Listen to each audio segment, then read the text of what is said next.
un abonnement, c'est par ménage et pas par habitant, ça je suis d'accord. C'est le delta qui vous étonne. C'est le delta. Ensuite, il y a aussi on verra donc le nombre d'abonnements en 2017, parce que pour l'instant on a 8014 au niveau population légale, mais on ne sait pas le nombre d'abonnements. Donc on le verra l'année prochaine. Tout à fait. Mais c'était juste une question comme ça. Non, mais la question peut se poser effectivement. Pas d'autres questions? Qui est contre? Non. Attendez. Non, c'est juste une présentation. On prend acte. Délibération numéro 16. Un rapport annuel du maire sur le prix et la qualité de l'assainissement.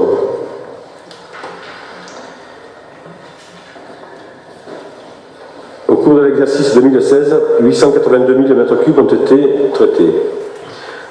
Les eaux usées sont traitées par la station d'épuration intercommunale Sanary-Vendôme. Il existe 4 modalités de tarification de l'assainissement. Petite 1, la part du fermier et coefficient correctif. Pour la part collecte, les tarifs de base en valeur au 1er janvier 2009 ont été fixés à l'article 37.3 du cahier des charges approuvé par la délibération du conseil municipal du 30 novembre 2009 et sont réactualisés par la formule de variation prévue à l'article 41. Deuxièmement, la part de la collectivité. Les tarifs ont été fixés par délibération du conseil municipal numéro 13 du 15/5/2009.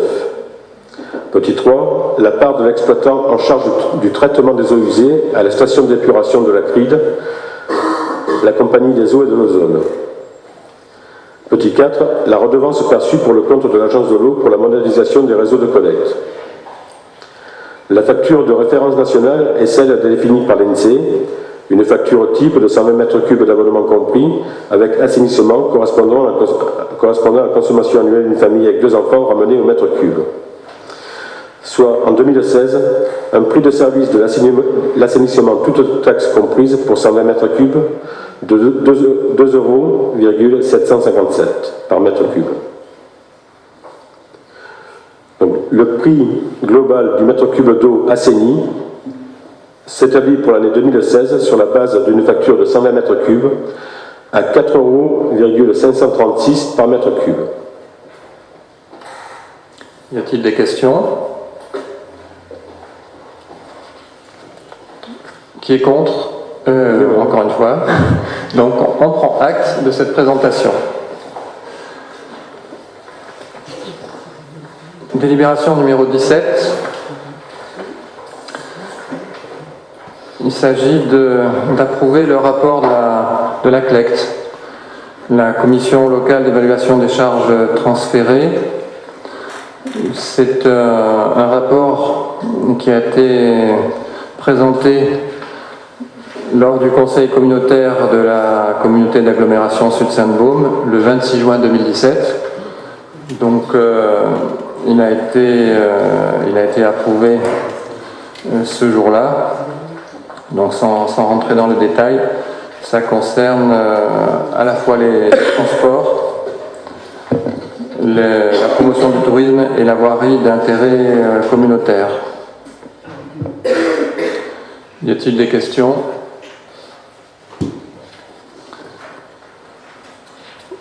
Qui est contre? Qui s'abstient? Qui est pour? La délibération numéro 18 concerne aussi Sud-Sainte-Baume, c'est le rapport d'activité. Il a été présenté également lors de la séance du 26 juin 2017 au conseil communautaire de la communauté d'agglomération. Et il présente à la fois les activités d'ordre administratif, budgétaire, et donc il y a un certain nombre d'actions qui sont détaillées et qui avaient été approuvées lors de cette séance. Pas de questions? Qui est contre? Qui s'abstient? Qui est pour?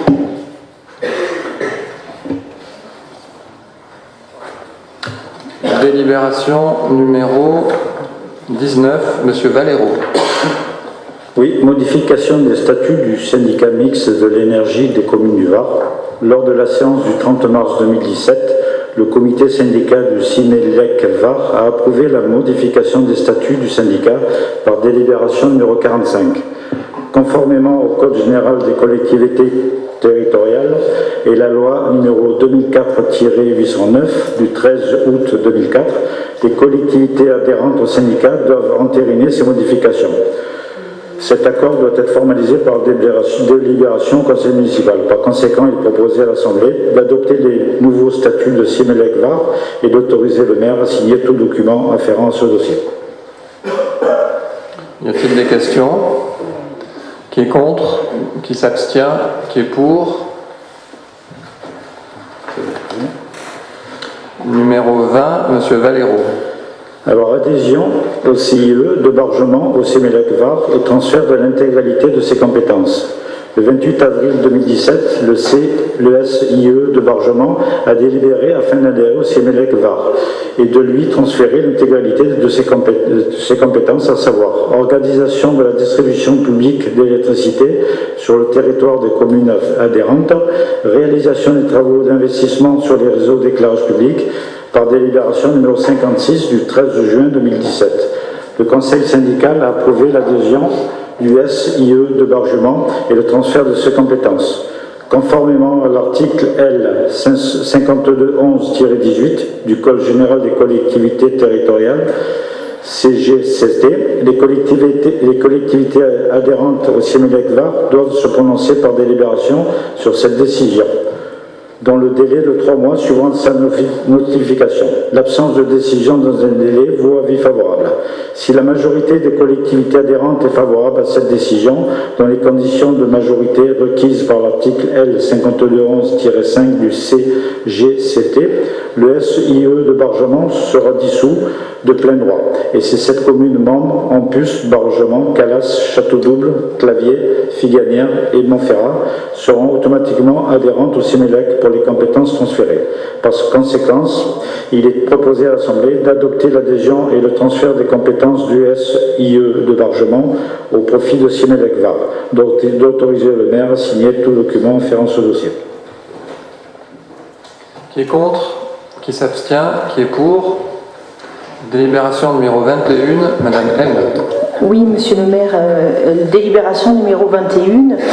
Nous avons, la Boule Bandolaise, qui est une association bandolaise, a été autorisée d'occuper temporairement le domaine public pour y organiser un vide-grenier le 1er mai 2017 sur l'intégralité du terrain des boulistes de l'Office du tourisme à l'embarcadère.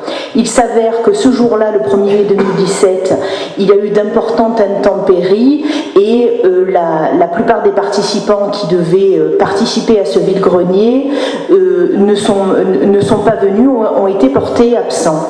De ce fait-là, et ça me semble être encore un exemple de la démarche qu'a la mairie et l'ensemble du conseil municipal envers les associations, à la suite de la demande de cette association qui a sollicité une remise gracieuse, il est proposé aujourd'hui de faire droit à cette demande afin que cette association n'ait à régler que la redevance qui est conforme à l'occupation réellement faite lors de cette manifestation. Par conséquent, il est proposé à l'Assemblée d'approuver cette remise gracieuse partielle pour un montant de 398 €, d'autoriser le maire à signer tout document afférent à ce dossier. Qui est contre? Qui s'abstient? Qui est pour? Délibération numéro 22, Madame M. Oui, Monsieur le maire, il s'agit de rectifier une erreur matérielle concernant la délibération numéro 41 du 22 juin 2017 par lequel le conseil municipal a approuvé le rapport du maire annexé à la délibération, adopté le principe de la gestion déléguée pour les plages naturelles de Rennes-Cros, Casino et Grand-Vala et autorisé Monsieur le maire à engager la procédure de passation des dites délégations de services publics. Il s'avère que dans le corps de la délibération et dans le rapport, nous évoquons une durée des sous-traités de 6 années qui part de la date de notification au 31 décembre 2021 2023 et non 2022 comme indiqué à tort. Donc il s'agit simplement de rectifier cette erreur matérielle. Il est proposé à l'Assemblée de rectifier de manière rétroactive, ce qui est tout à fait possible, l'erreur matérielle en tachant la délibération numéro 41 que je vous ai indiquée, en remplaçant l'année 2022 par l'année 2023 dans le corps de la délibération, ainsi que dans le rapport du maire qui est annexé, autoriser le maire à signer tout document afférent à cette rectification. Merci. Qui est contre? Qui s'abstient? Qui est pour? Délibération numéro 23, Monsieur Vivier. Merci, Monsieur le maire. Cette délibération concerne la révision des indemnités de fonction des élus. Vu l'article L.2123-20 du CCGT qui fixe les taux maximum des indemnités de fonction des maires, adjoints et conseillers municipaux, vu le décret du 26 janvier 2017 portant modification du décret du 23 décembre 82 relatif aux indices de la fonction publique et du décret numéro 85-1148 du 24 octobre 85 modifié relatif à la rémunération des personnes civiles et militaires de l'État, des personnels des collectivités territoriales et des personnels des établissements publics d'hospitalisation. Considérant qu'il appartient au conseil municipal de déterminer les taux des indemnités des élus locaux pour l'exercice de leurs fonctions, dans la limite des taux maximums fixés par la loi. Considérant que la commune est classée station climatique depuis 1923, les indemnités réellement octroyées seront majorées de 25% en application des articles R 21.322 et 21.323 du CGCT. Les montants maximaux bruts mensuels des indemnités de fonction des élus locaux ont été revalorisés en application du nouvel indice brut terminal de la fonction publique. Le décret numéro 2017-85 du 26 janvier 2017 a modifié l'indice brut terminal de l'échelle indiciaire de la fonction publique, soit 1022 au lieu de 1015, c'est un coefficient. Cette modification a été effectuée par AMP, ça c'est déjà fait. Toutefois, il est également nécessaire de délibérer de nouveau pour les collectivités dans les délibérations faisaient référence à l'ancien indice brut terminal 2015 ou à des montants en euros, ce qui est le cas de la dernière délibération du conseil municipal du 6 avril 2017, délibération numéro 27. Les indemnités de fonction des élus sont donc désormais fixées en référence à l'indice brut terminal de l'échelle indiciaire de la fonction publique. Elles sont susceptibles d'évoluer en fonction des revalorisations du point d'indice de la fonction publique. Il est dès lors demandé au conseil municipal d'adopter le nouveau tableau ci annexé en référence à l'indice brut terminal de l'échelle indiciaire de la fonction publique, dont les noms et les montants en euros ont été retirés afin de prévenir toute future modification. Par conséquent, il est proposé à l'Assemblée, premièrement, d'abroger la délibération du numéro 27 du 6 avril 2017, deuxièmement, d'approuver la proposition ci-dessus et le nouveau tableau ci annexé qui prennent effet au 1er février 2017, troisièmement, d'inscrire les crédits nécessaires au budget de la commune, quatrièmement, de transmettre la délibération aux représentants de l'État ainsi qu'au trésor municipal, puis cinquièmement, d'autoriser le maire à signer tout document afférent à ce dossier. Et il y a un tableau en annexe. Pas de questions? Qui est contre? Qui s'abstient? Qui est pour? Délibération numéro 24, Madame Nadjarian. Dénomination Centre culturel Maison Tolosan. Alors je vais vous lire un petit exposé là, qui a été... je vais vous le lire d'abord. Alors la Maison Tolosan, je vais vous expliquer ce que c'est que la Maison Tolosan. C'est en mai 1978 que la ville de Bandol a acheté la Maison Tolosan. À l'époque, Bandol ne disposait d'aucun local dédié à l'animation socio-culturelle. Le maire était Christian Gou, le premier adjoint Marie-France Parente et l'adjoint à la culture Raymond Cuglioli. Lucien Grillon siégeait aussi au conseil municipal. Ce sont eux qui ont porté ce projet. C'est en 1978, en janvier, qu'a été achetée la propriété de la Caravelle, devenue le parc du Canet, entre autres. L'acquisition de la maison Tolosan, ainsi appelée dès le premier jour, avant même son acquisition, s'est faite lors d'enchères à la bougie au tribunal d'instance de Toulon. La vente à la bougie, également appelée à la chandelle, est une forme d'adjudication qui consiste à enchérir tant que 2 bougies sont allumées. Les enchères cessent dès que les 2 chandelles ont atteint leur terme. La maison Tolosan était l'ancienne maison des vins, achetée par Isidore Brun après le phylloxéra qui avait frappé en 1872 le vignoble bandolais. À l'origine, avant le phylloxéra, ce chai comportait 5 à 7 foudres, propriété de Jean Cachard et Henri Bergas, un négociant marseillais qui exportait le vin de Bandol. Isidore Brun était lui le propriétaire d'une tonnellerie adjacente à l'ouest qui fabriquait les tonneaux nécessaires. Plus tard, le bâtiment fut repris par la famille Tolosan, qui en fit un local d'expédition de fleurs. Après l'acquisition par la ville et dans un premier temps, les locaux furent utilisés tels qu'ils étaient, avec la grande salle et son sol de dalles en pierre et de briques et son plafond de poutres. Puis des travaux furent entrepris et le centre culturel de la maison Tolosan fut inauguré en 1981. Alors, ce petit texte a été rédigé par monsieur Richard Reveste, qui est le papa de Ségolène, et nous l'en remercions vivement. Alors maintenant, je vais vous lire donc la fin de la délibération. Alors c'était quelle? La 24. Alors 22, 23 et 24, voilà.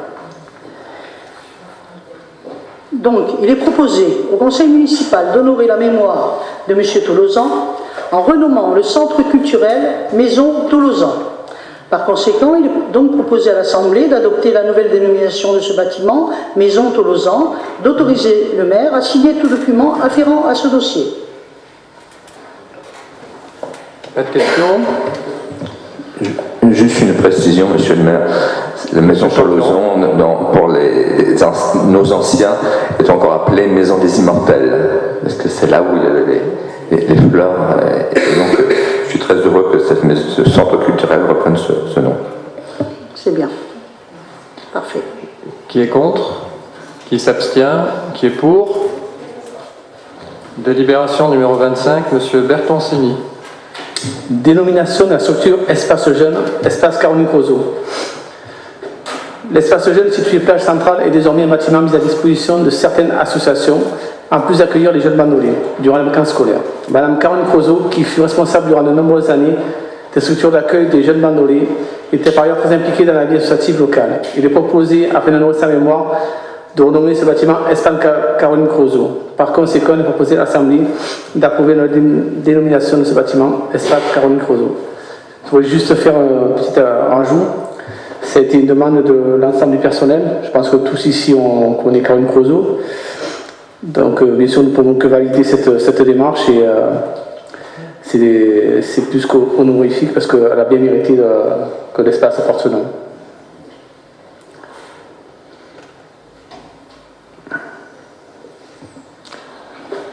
Qui est contre?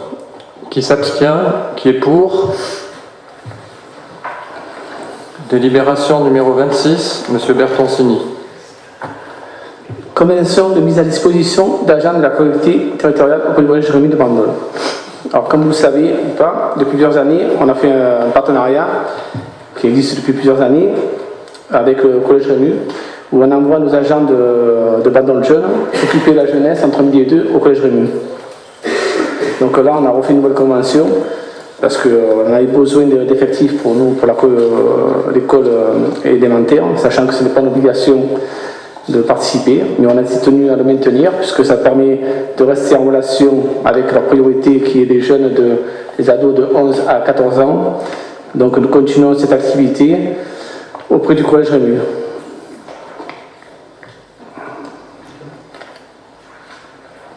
Donc vous pouvez le lire sur la libération, on va affecter 2 agents tous les jours, de midi à 14h pour s'occuper des jeunes.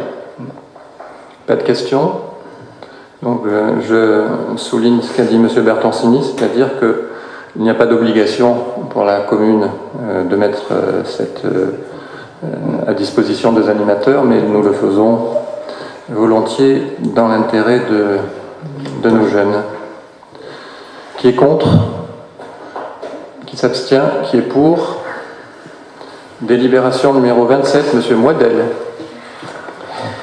Je vous remercie, Monsieur le maire. Alors, il s'agit du dispositif du service civique. Il s'agit de la mise à disposition d'un volontaire au centre de loisirs sans hébergement. L'engagement du service civique est destiné aux jeunes de 16 à 25 ans, 30 ans pour les personnes en situation de handicap, pour une période allant de 6 à 9 mois. Il s'agit de l'accomplissement d'une mission reconnue d'intérêt général dans l'un des 9 domaines reconnus comme prioritaires pour la nation. Pour ce qui nous concerne aujourd'hui, la thématique est relative à l'environnement. La mission qui sera confiée aux jeunes volontaires sera donc d'être l'ambassadeur de la préservation de l'environnement et de promouvoir les gestes éco-citoyens au sein du centre de loisirs sans hébergement d'une part, mais au travers de toute la commune d'autre part. L'urgence environnementale et les problématiques qui y sont liées appellent d'une manière générale à une transformation radicale de nos modes de consommation, de notre rapport à la biodiversité et à l'environnement. Mais plus spécifiquement, nous devons prendre conscience et faire prendre conscience à nos concitoyens sur l'importance d'un tel changement. Alors le fait que cette mission intervienne au sein d'un public très jeune, allant de 3 à 11 ans, est déjà un grand pas sur la nécessité de sensibiliser les générations futures. Non seulement le jeune volontaire accomplira sa mission dans une structure accueillant un jeune public, mais il pourra également, dans le cadre de cette mission, élargir cette sensibilisation à un public plus vaste, favorisant ainsi un lien intergénérationnel indispensable à toute cohésion sociale. Nous avions déjà voté lors du dernier conseil municipal du mois d'avril l'adhésion à la plateforme du service civique, c'est le document 2 qui est annexé. Il s'agit donc pour l'heure d'approuver la nouvelle convention de mise à disposition, document 3 annexé, et d'autoriser Monsieur le maire à la signer et à signer tout document afférent à ce dossier. Pas de questions? Si, une question. Madame Goncalves. Oui, effectivement, il y a eu la délibération 28 le 6 avril 2017, donc sur 2 services civiques au sein du service culture-animation de la commune en matière d'aide à la médiation à l'accueil des publics dans la galerie. Ils ont commencé? Ils ont commencé et leur mission arrive presque à terme parce qu'ils vont terminer en décembre-janvier. Décembre 2017, janvier 2018. Nous avons eu beaucoup de facilité à trouver la première candidate qui correspondait parfaitement à la mission, dont le profil correspondait parfaitement à la mission. Un petit peu plus de mal à trouver une deuxième personne, mais ça a été lancé et il y a eu une activité assez fournie et intense au sein de la galerie Raveizou cet été qui a même ouvert le dimanche matin. Voilà. Ce sont des bandolets ou... Une bandolaise pour sûr, ouais. L'autre je ne peux pas vous dire, je ne sais pas exactement, mais je peux vérifier et vous donner l'information. C'est bien. Oui, c'est une bonne chose. C'était tout. Merci. Monsieur Champion. Monsieur le maire, s'il vous plaît. Par rapport au centre de loisirs, comment va être sélectionné donc, le candidat? Qui va le sélectionner? Il y aura un entretien avec le responsable du service centre aéré, Madame Isnar ou l'un de ses adjoints délégués, et avec la mission locale, la MIAGE, Madame Catherine Rossi, qui est la référente pour le service civique, et le BME autant que faire se peut, histoire de rencontrer le jeune avant lui expliquer la mission avec exactitude et précision.